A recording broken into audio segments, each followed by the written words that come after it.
Welcome to The Victory Show.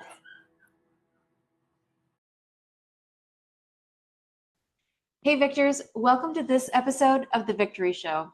If this is the first time you're joining us, I'm Rachel Lee with Bestseller by Design. Our founder, Travis Cody, is the best-selling author of 16 books, and we've had the privilege of helping hundreds of business consultants, founders, and entrepreneurs write and publish their own best-selling books as well. Through that journey, we've discovered a fascinating pattern. Most businesses really struggle to break past the seven-figure revenue mark. On this show, I sit down with some of the world's most successful CEOs, leaders, and business owners to uncover the strategies they used to scale way past that mark so you can do the same. So get ready for some deep insights and actionable takeaways that you can implement in your life and business starting now. Today's guest is Ruth Molina, a multidimensional entrepreneur, creative leader, and innovator whose career spans finance, media, entertainment, and advocacy. Born in Puerto Rico and raised in Pennsylvania, Ruth has built a dynamic path across industries and coasts. She is the VP of Business Strategy at Greenvest, where she helps clients navigate the complexities of private lending and funding opportunities that merge real estate and business. As the founder and CEO of Rome Media Live, she leads a creative digital agency and media platform producing and distributing content for TV, radio, and streaming audiences. Ruth has worked with top names in music and sports, partnering with Grammy-winning sound engineers and producers, and serving as a promoter in the Latin American entertainment and fashion markets. Her creative passions are diverse. She is an actress, model, singer, songwriter, cinematographer, and an influential voice in the regional Mexican music industry under her artistic name, Doctora Ruthie. Ruth's work is driven by a belief that everyone is a brand and that multi-dimensional impact comes from aligning your platform with the causes and interests that inspire you. Ruth, welcome to the show. Thank you, Rachel, and thank you, Travis, as well, and all your Victorians for tuning in and listening to us today. Fantastic. You know, you are one of the few podcast guests who has addressed the victors directly, and that just goes to show you are a woman of the media industry. Tell us, you have such a multidimensional career, media, entertainment, business. What sparked this entrepreneurial spirit? Growing up in a Latin family, I was always told, you need to go ahead and have a 9-to-5 job. Go ahead and punch that card. That'll tell you how old I am, right? Or you need to go ahead and clock in and have that pay stub in order to have consistency so you can have that steady paycheck. And so for the longest time, I always had what we call the high side hustle and the side jobs. I think I started back in 2001, starting to do bookkeeping and accounting, but it honestly became full throttle during the pandemic of 2020, where I started venturing into NFTs and cryptocurrency and tokenization. And then it went into full force where I was working at what I call just over broke job. And some people, I myself was receiving a paycheck, and I saw something on social media that says a paycheck is a payment to sell out on your dreams. And that was constantly resonating in me. And at the place of employment I had a wonderful team. I was working at a multi-international company in a unit where I had 15 employees underneath me. And my manager said to me, Ruthie, I know that your team was doing phenomenal. They exceeded expectations. They exceeded the company's numbers, but the company has a budget on how much you could give them on pay raises and merit increases. So everybody has to be at a meet expectations or barely meets. And you need to sign this. And I said, I refused. I said, absolutely not. And they're like, well, that's being insubordinate. And I said, no, it's unethical. It's unethical for me to go ahead and minimize someone's performance when I know they were stellar. So if the company did not allocate the appropriate funds to merit what a person did in their job performance, I refuse to sign that. You're going to go ahead and sign it because I don't believe any word that you're putting on these performance evaluations. And I went back to my team and I said, listen, this is what's happening. I don't foresee me being here very long. A lot of you know that I do have other businesses that I haven't done full force. I'm going to go ahead and put my notice of resignation. And I gave him my 2 weeks notice. I said, I can't shield you. I can't protect you anymore because I refuse to go ahead and do this. And I always say that people don't leave companies. People leave bad managers. So HR contacted me. They're like, well, what are you doing? And I said, they're like, well, what is it that happens? And I said, well, this is what happened. And because of that and the escalations and the weekly calls and midterm week calls about how I need to be tougher on my employees, I've been taught as a manager that you need to be a transformational leader. That's why I have 4 master's degrees and a PhD in order to be able to have people who work with me and for me who are better than me. Because I don't know everything. And teamwork means together everybody achieves more. So you need to have intricate people on your team to excel, to exceed their expectations and yours. And I just refused to. So they did not let me resign. They shut down my laptop. And they're like, you can go, we're going to give you 8 weeks severance. And part of that conversation was like, well, we know that you have these side businesses. We would like to know more. And I'm like, I disclosed in my disclosures my business entities' names, who I do business with, and that has nothing to do with this business. So I don't feel that I need to disclose any further. And they went in financials. I said, I'm not doing it. So I quit. And so they shut down my laptop. And ever since then, it's been 3 years, going on 4 years since then. And it's been a journey, a ride, ups and downs, being an entrepreneur. It's not easy because if it was easy, I think everybody would do it. So I've been very fortunate and blessed with the network that I have. So that's how I started. Wow.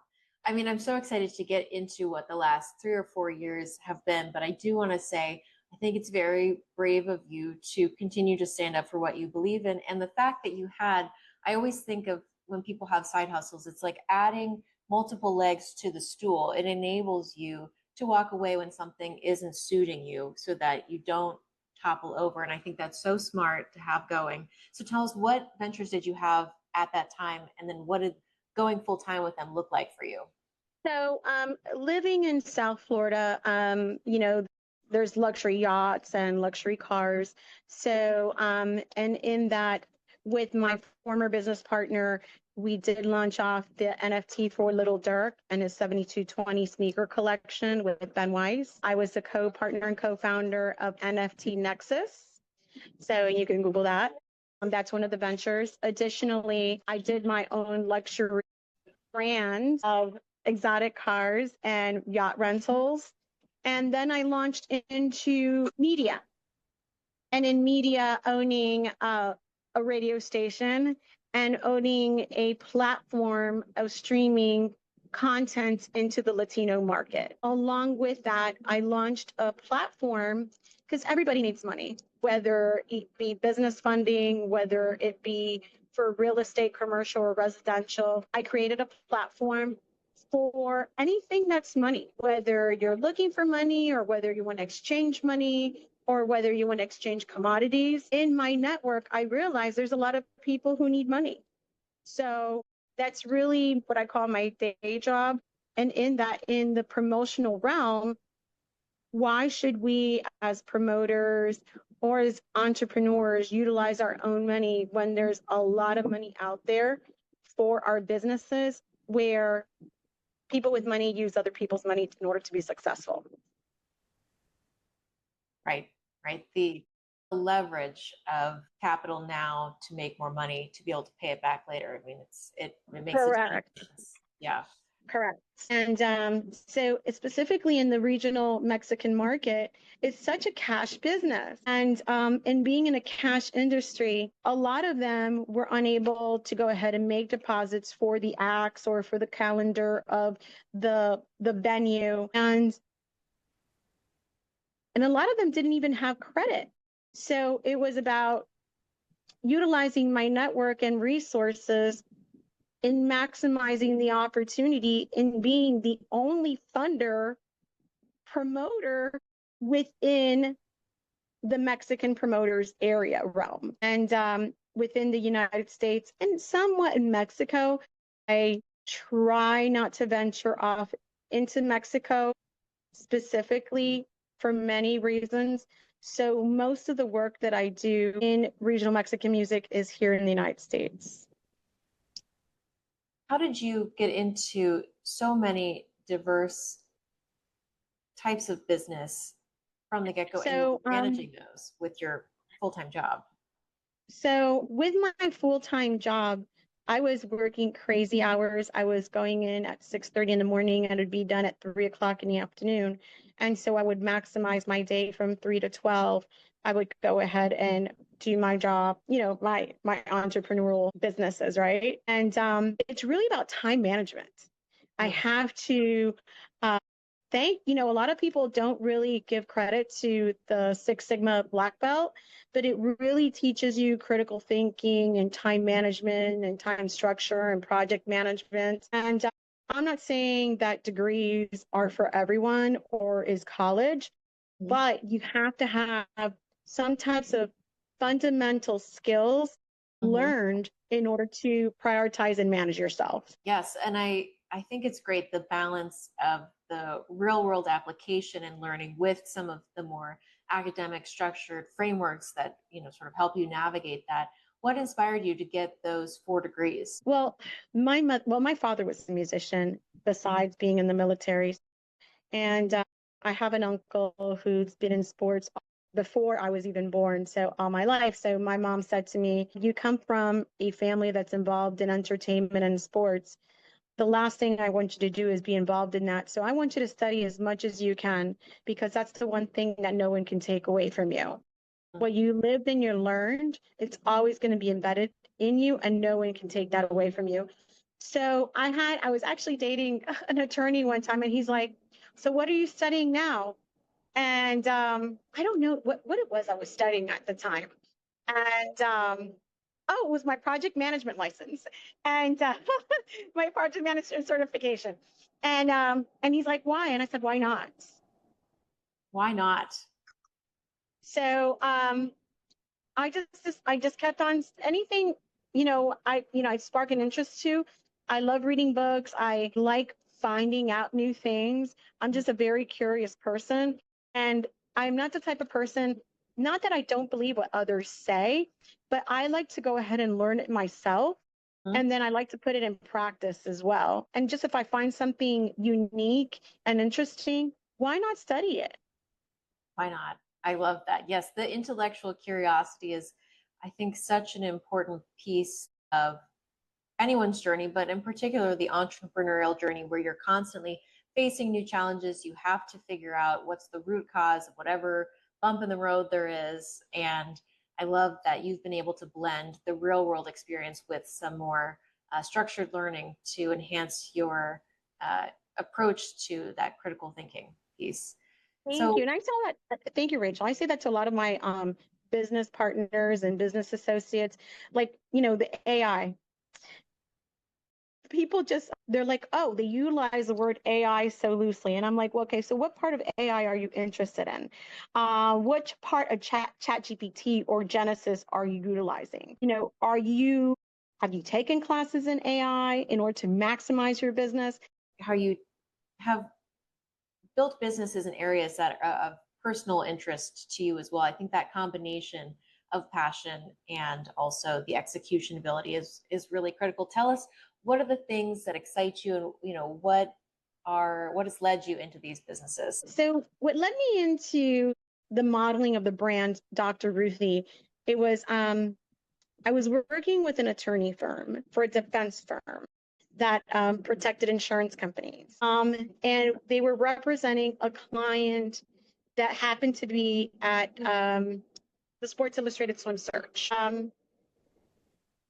I went, and at the end of the event, a young woman comes up to me and says, "Are you going to go ahead and apply?" And I said, "Apply for what?" And she's like, "Well, they're looking for people." And I said, "They are?" I'm like, "Wow." I'm like, "Okay." So I knew that there was a model search going on, but I thought that there was like an employment fair going on as well. So they're like, "You should come tomorrow." So even though it was like a casual event, I wore a bodycon halter top dress, and then I had a white jacket on with my white pumps because it was summer, right? And I went to this event, and I had my resume in hand, and I met with two ladies. Don't ask me their names, to be honest with you. And they said, "So why should we choose you?" And I said, "Hi, nice to," they're like, so the thing is they're like, "Tell us in 2 minutes or less why we should choose you." So I'm thinking about this in line. I'm seeing all these beautiful girls, and I'm like, I'm a 5 foot nothing McNugget. Okay. I am curvy, thick, nowhere like 5'11" at all. I'm not thin at all. I love my hamburgers, hot dogs, pizza. I love my beer. Like I have my stretch marks because I'm old. I have a daughter, I have a grandson. And I'm like, okay, so I know that I'm not going to be applying for no model, nothing. So I said, "Hi, nice to meet you. My name is Dr. Ruthie, and I teach at a socioeconomically challenged college, technical college, to students of brown and color skin. And I find them, job placement and career development opportunities in the insurance realm. And I also give classes to women who are victims of domestic violence, And and they're like, "Well, why, Sports Illustrated?" And I said, "It is the magazine that empowers women. Why not?" Why not? So they said to me, "So nice to meet you. Thank you so much." And I gave them my resume. This was 2016. I had just started my PhD candidacy uh, in public policy with concentration in law. I'm not thinking no way that they are going to go ahead and have me as a model. So from the black curtain, a woman who I did not know comes up to me, gives me a gold band, and says, "Be here at 4 o'clock." And I was like, I thought she was stalking me. So I come back at 4 o'clock, and there's like 40 girls. So I'm like, okay, I don't know any of these women. So I sit next to this beautiful African American woman. And I said, "Would you mind if I sit next to you?" And she's like, "Do you know who I am?" And I said, Do you know who I am?" Like very like hugging me around. And she's like, "Oh, you're so cute." She's like, "Let me follow you." And I'm like, "Oh, you are somebody." And she smiled and she's like, "Oh, you're so cute." And she's like, "So who gave you your golden ticket?" And I said, "Oh, that lady from the Willy Wonka chocolate factory, the one that's walking up." And she's like, "Oh, you're hilarious." And she's like, "Do you know who that is?" And I said, "No, do you?" She's like, "Of course, she's my boss." And I was like, "Oh, thank you." And I said, "So this nice lady gave me this badge." And she says, "Welcome, everybody. My name is MJ Day." She's the editor of Sports Illustrated. She had given me my ribbon. My goodness. MJ gave you the ribbon. Yeah. Yeah. Oh my God. Just like, and then years down the line, I finally was able to thank her in person. I hugged her and I said, "You've changed my life," because since that moment, I've been on TV shows, I've been in commercials, I've been in Spanish soap operas, I've done music, I've been a host, um, I've been a model. I mean, it opened up so many doors for me, and it's a sisterhood where I now have morphed into another sisterhood to Maxim Magazine, where I was in their finals for 2025. It's just been a magical experience. Incredible how saying why not, taking a chance on yourself, you might not know the outcome, but You go for the opportunity, it intrigues you, and then it has turned into this whole incredible career. And you met MJ. That's crazy. Yes, yes. And I met Tyra Banks. Uh, Uh, I met Camille. I mean, it's great. just a crazy experience. And even like from, the Mexican promoters, I've met Double P, Peso Pluma, I've met the tier acts in Mexican music, Luis Angel, El Mimoso. Like it's just, Grupo Firme, Grupo Frontera, I've been front row at Bad Bunny's concerts, Carol G's concerts, Shakira. I've met so many wonderful people that it's just been such a delightful experience in taking that leap of faith and just say, you know what, I'm going to go for it. Well, I think with your very clearly natural sense of humor, I love that Willy Wonka joke. People must just gravitate towards you. What do you attribute your high EQ skills to? I think that I'm just very approachable. I'm very human. I still remain very humble, where I don't forget my humble beginnings of where I came from and what people have surrounded me to help me get to where I was, where I wanted to be, and where I am now and where I want to get to. So I'm very grateful, and I think that's what keeps me grounded. I'm thankful to my family, my mother first and foremost, my daughter, and I'm blessed to have a grandson. So, and I think what also keeps me most grounded is that I'm thankful for each day that I'm given, because tomorrow isn't promised. As you think about new opportunities, do they often just come your way, or do you get an idea and then you go and seek it out? How do they typically come about? Currently, an opportunity came about working with Green Vest Funding, and I really have to thank my boss, James Fellis. I went to him for one thing, and it came out to be something completely different. And he said, Ruthie, you have such a massive network, and with the monies that I have, we can go ahead and combine both our networks and build this conglomerate with my son, Gabe. And so in that, we syndicate various funds, and I have friends who've come on board who now syndicate their money within our organization. And it's taught me not only how to prep a file for funding, it's taught me how to negotiate these underwriting guidelines for funding and what the investors are looking for, and being able to negotiate between the syndicator, us as the underwriting firm, and the client, and being that pragmatic voice of business. That I am, I'm very grateful for this, manifestation morphing opportunity. How do you navigate? Because a lot of your network, I'm sure they start more in a friend context, correct me if I'm wrong, when they then become more business associates or you're doing business with them, how do you navigate that relationship? Sometimes some people's expectations aren't real to what can be done. Mm. And sometimes people get upset when I have a dream.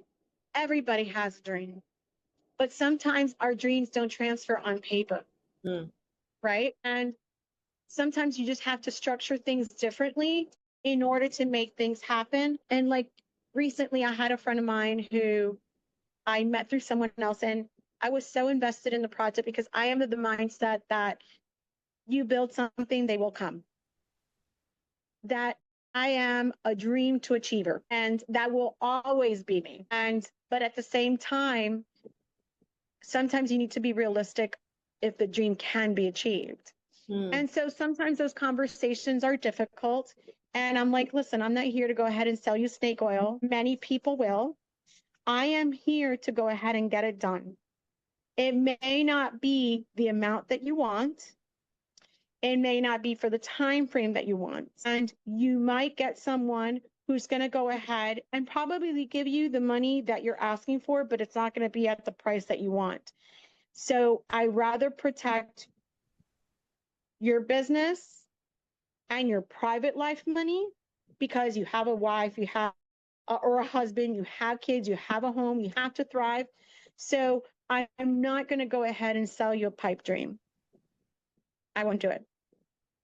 And sometimes those conversations are hard and some people get upset, but I'm very honest, and I send a text and I'm like, I understand you're upset. You will come back, you will apologize and tell me I was right. And it happens very often. And they're like, oh, you're so confident. And I'm like, because I've been in this a while and I already know, but no worries. So yeah. Right. Right. Well, there's nothing that can really replace years of experience, direct experience in something to be able to provide Exactly. valuable advice. Well, I think probably what people also appreciate about you, it seems like you are very transparent with those that you do business with, when so often it's not the case. And I think that is a really important piece of leadership, is the authenticity, and that comes through very strongly. Yeah.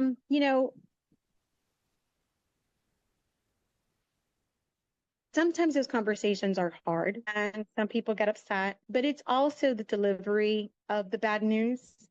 Um, and always the conversation with, hey, I will be here regardless. Things don't work out with that person. I'm always here and I'll always be here. And I always tell them, if you feel that, you can go ahead and do this somewhere else, big hugs and kisses. Right, because the thing is, you have an abundance mindset, it sounds like to me, where more opportunities will come through. You're trying to do right by the people that you're doing business with. So if someone says they want something else, that's not the end of the world. I think that's a really great approach to take. So Thank you. tell us about the media business. There is no business like show business. The media business, being, Latina entrepreneur, there aren't a lot of us in the media space, especially in the streaming space or in the telecommunications space. It is a male driven environment. It is very interesting. I've learned that content is king. Mm. And it's about having that exclusive content and branding yourself correctly with the correct identifiers, the correct, and you know this better than anybody in marketing. It's about logo, presentation, and your marketing technique and your market niche. How do you know when you've hit on something good? There was a scenario with a brand that I really liked the market niche that they had. I'm hugely into influencer marketing. And so I think TikTok got it right when it comes to influencer marketing. Very innovative on utilizing an unknown in order to market your brand, because people see authenticity. So there was a certain brand that I highly believed in. But sometimes you have other people involved that don't have the same vision and don't believe in accountability. So it just truly makes for hard business. But right now I am working on something, because you have to work on a market niche where there is a void in a market in order to maximize your profits. So why go with something that everybody does?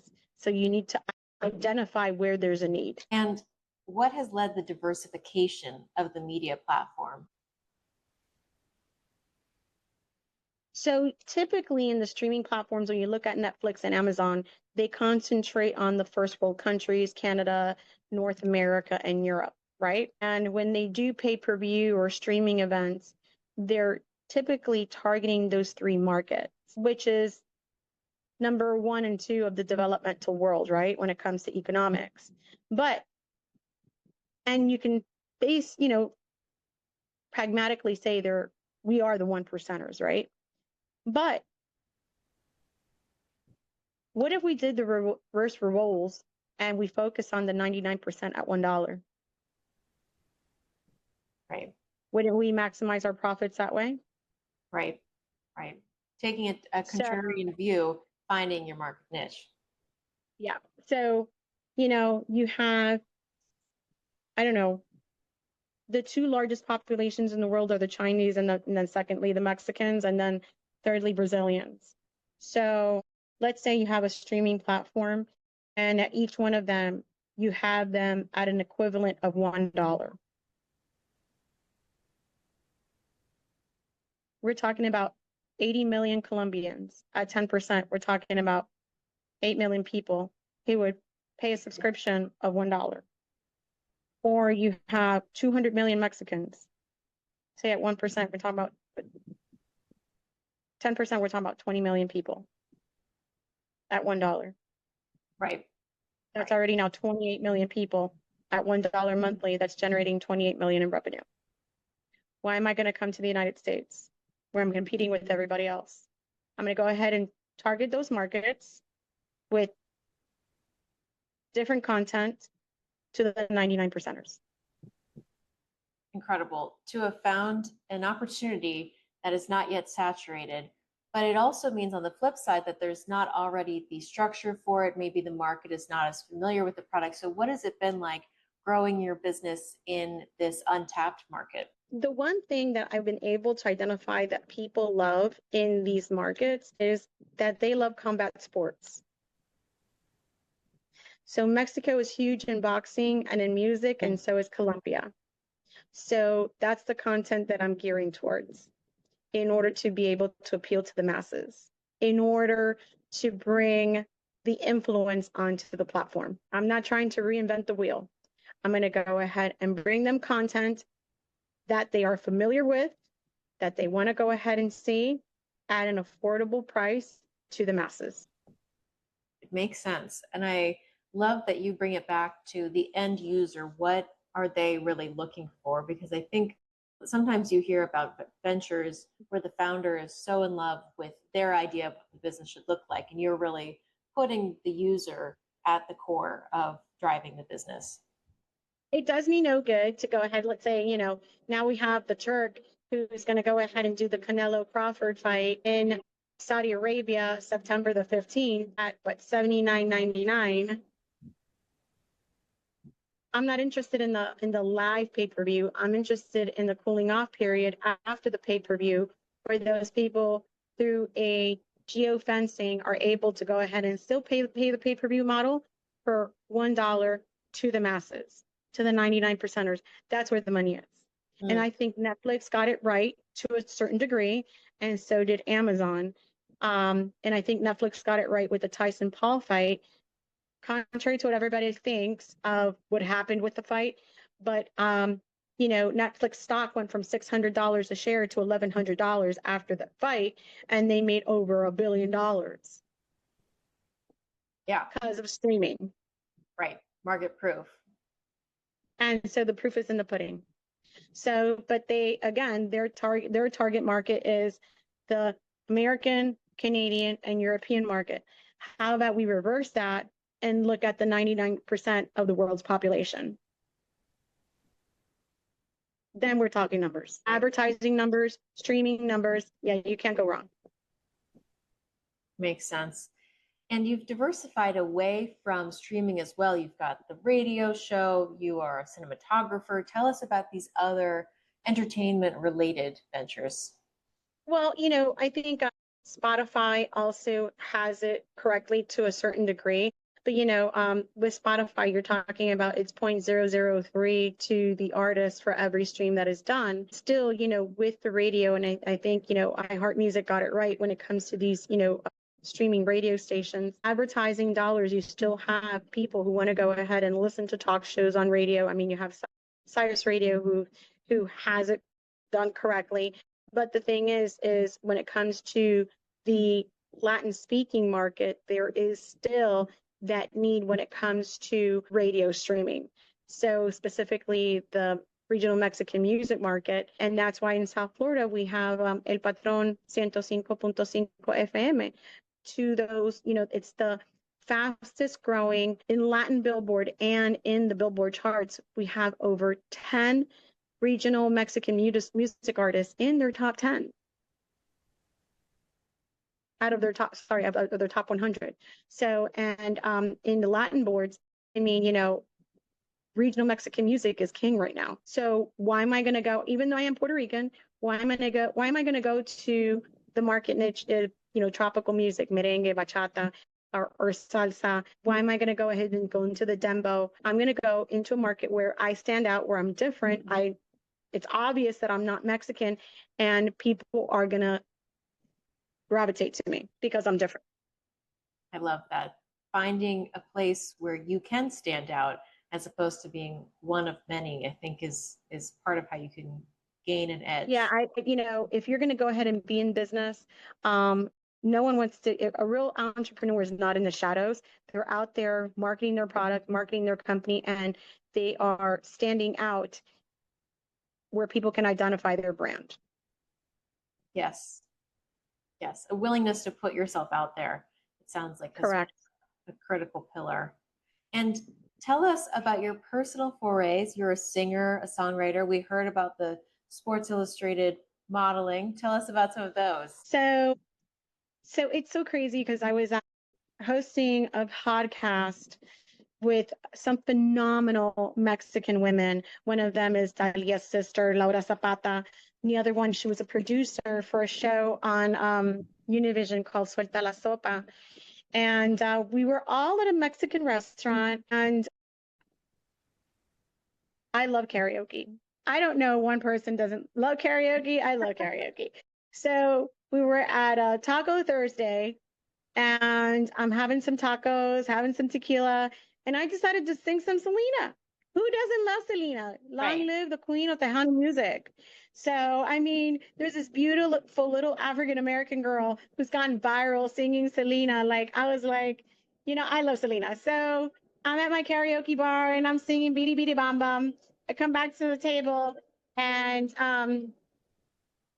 Patti Lavalle and Laura Zapata say to me, "You should record a song." I was like, nah, nah, nah. And I recorded my first single in 2022. I love and a couple of months down the line. And from there, I kept on writing music and doing covers. And I have a very popular single out, which is a cover. And my father was a musician. It's in the family blood. And what can I tell you? It is my passion. It is the thing that relaxes me. It's the thing that it's my safe space. I love it. I mean, you bring authenticity to all things that you do, but just following that, why not, what if, I'll just record a song and see what happens. And you've got the branding prowess behind you. Have you applied any of that, business mindset branding to your singing career, or have you kept it separate as just a, fun thing?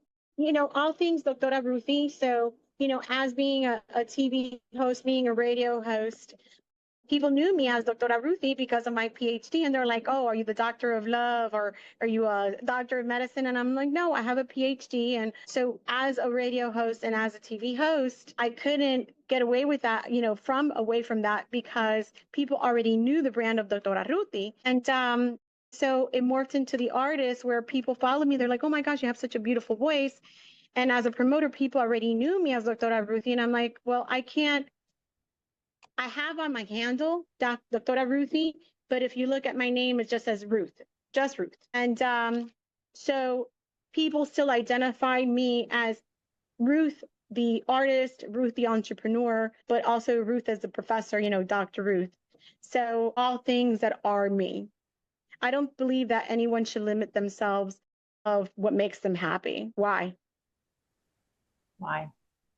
It's beautiful. I think it's a sentiment that doesn't get shared enough, or it's told to us a lot in childhood, of this: be true to who you are and your dreams, and then I do think a lot of time reality hits and there is perhaps some fear that comes into place, or maybe people just feel more comfortable going into roles that have more structure. But I love that you knew that you had a little bit more of a free spirit in you and you continued to pursue that in addition to finding financial stability by having multiple ventures, by having your corporate job. So you were able to balance both and you didn't have to lean too hard into one. Yeah, I couldn't do ever since that experience in the corporate level. I can't go back into a normal office. It's just I just don't feel right now I feel like a free bird and I make my own hours. I talk to people through my phone. If they want to meet in person, let's do it. Let's go ahead and have a casual lunch,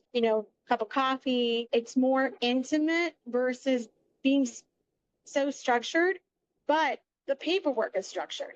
So I just like that it's a more of an intimate experience. And my partners and my bosses that I work with are in the same mindset. We do $1 million deals transactions multiple times a day. And it's serious money and we're serious people, but life isn't that so serious. You have to embrace those moments. You have to embrace those opportunities. You have to hug your family as often as you can and appreciate those that are doing business with you. And those who don't, wish them the very best and hope that they'll be back again because you know that you're number one. I think it's beautiful that you've articulated there are moments to be serious, but life itself does not have to be so serious. And you can have both of those within you. You can have the serious businesswoman, the key negotiator, as well as the singer, model, actress. You can be multidimensional. And I'm a mom and I'm a grandma, I'm a daughter, I am a girlfriend. So Yes. yeah, just learning how to compartmentalize everything, but just know in those private moments, know that you do it all for your family and for your legacy. What does victory and legacy mean to you? Victory to me means knowing that I've been true to myself and true to those around me. And legacy to me means that even after I'm gone, my name will be mentioned, whether I'm alive or passed on, that my name will be mentioned in rooms that I've never been in. It will be with respect. And if you could give your younger self one piece of advice, what would it be? I should have been doing this a long time ago. I love it. No time like the present, right? Yeah. So, when I'm gonna be like the little old lady in the Titanic. I lived, I loved, I laughed, I cried, I ate, but I did it on my own terms. I love it. I love it. Well, Ruth, this has been such a pleasure. I have enjoyed learning more about you, laughing with you. So thank you for taking the time. It was a true pleasure. Thank you. Thank you to you, to Travis, and to all the Victorians to keep on aiming high, dreaming, and achieving. And don't let anyone tell you no. No means next opportunity. Don't think of it as a failure. A failure is your first attempt in learning. So never give up. I'm going to put that on my wall. No means next opportunity. I love it. Thank you, Ruth. Thank you. Thank you, everyone. Bye-bye.